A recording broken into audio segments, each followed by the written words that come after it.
Okay, so quick video on spoons. Everyone loves spoons, everyone uses spoons.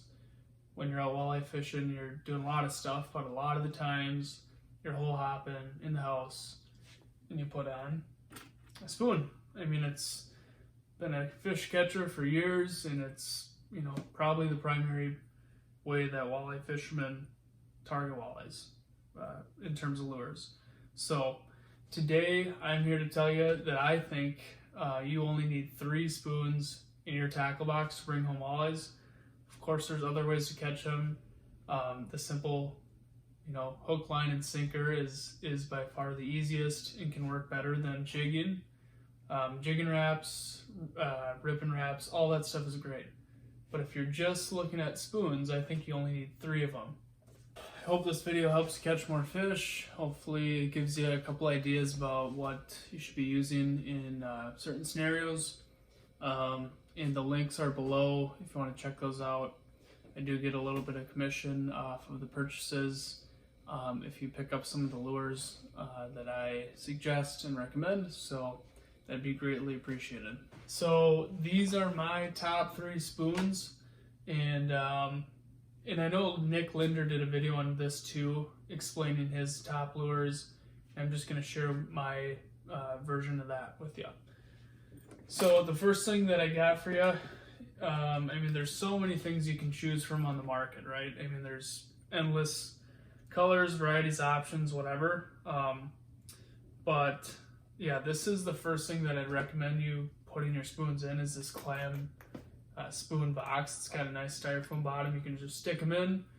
If you're on a wheeler and it's really bumpy, those spoons aren't going to get all tangled. You're not spending a bunch of time just taking the hooks out of each one of them. So the first spoon that I'm going to talk about is the Buckshot Spoon. And I know a lot of videos have already said this, but I just want to reiterate the effectiveness of the Buckshot Rattlespoon. This thing has been absolute dynamite for years, and I love this pink color here. And let me explain this too. There's 3 types of spoons. There's the drop and fall, just like the Buckshot is, and then there's the Flutter Spoon. But in between there's the hybrid of both. And that's going to be the next one I show you. But let me finish up on this Buckshot Rattlespoon here.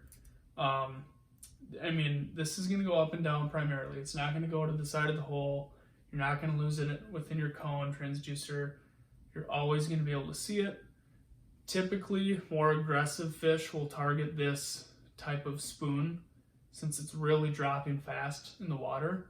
It's very, very heavy, compared to some of these Flutter spoons. And it's a great spoon for the first ice and whenever fish are aggressive. Second spoon I'm going to show you is the Lindy Ratlin Flyer Spoon. And now this is the hybrid spoon that I'm talking about. And I'll show you why. This is one of my favorite colors of any spoon. This just seems to be dynamite. On whatever lake, whatever water clarity, it's got a little bit of everything, a little bit of flash, a lot of color, rattles. So it's really got everything. But the Lindy Ratlin Flyer Spoon is one of my favorite spoons, and it's the hybrid spoon, the second one that I'm talking about. The reason I say that is because it does flutter a little bit. You can see that it's got wings on the back here, and that's going to make that bait kind of topple over and just barely, swing to the side and flutter down. At the same time, it's going to do that a lot faster than something like the next spoon I'll show you. So this is kind of your go-to lure. This is one of my go-to lures all the time, but if those fish are a little bit less aggressive, but don't want something as finesse as a hardcore Flutter Spoon, this is a really, really good option. Catches fish all year round. Third and finally, we have the Flutter Spoon. This is the most finesse bait you can use out of spoons. It's going to have a lot of wobble, a lot of slow drops. This thing's going to flutter all the way out, maybe a couple feet. When you really rip that, it'll just topple over and really flutter out. And my favorite Flutter Spoon is the VMC Tingler Spoon. And a dynamite color is this perch pattern, silver backed, especially in clear water on sunny days. This thing will have a lot of flash and really attract a ton of walleyes. And I love this spoon, very light. You know, sometimes it can be a little bit hard to control just because you don't have that feel of what you have with a buckshot, say. But awesome spoon, and this is my go-to for a finesse.